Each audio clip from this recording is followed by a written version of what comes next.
সেটা দেখা যায়। প্রথমে আমি শিফট দিয়ে আমি এটা আমারটা ইয়া করে নিই, 3 রিসেট অল দি, এই যে এই তো ক্যালকুলেটরটা।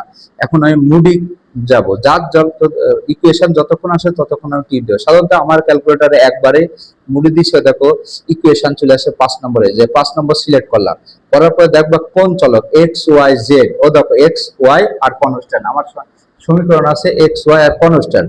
তাহলে আমি 1 নম্বর সিলেক্ট করলাম, এই যে 1 নম্বর সিলেক্ট করলাম, করার পরে এসে আছে যে এই 1 নং সমীকরণ এক্স এর সহগ কত, ওই যে এক্স এর সহগ কত +3, এই যে 3 নিলাম, আবার সমানে দাও ওয়াই সহগ কত -4, মাইনাস দিলাম, এই যে 4, তারপরে কনস্ট্যান্ট সি কত 5, 5টা ওই পাশে নিয়ে দিয়ে দিবা, 5 ওই পাশে নিয়ে গেলে -5, তাহলে -5 এই গেল।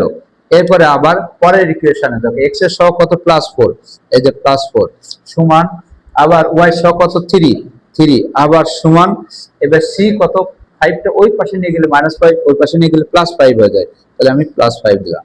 দেওয়ার পরে এবার দেখো আমি এবার প্রেস করলে দেখো এক্স এর মান 1/5 আর ওয়াই এর মান দেখো 7/5।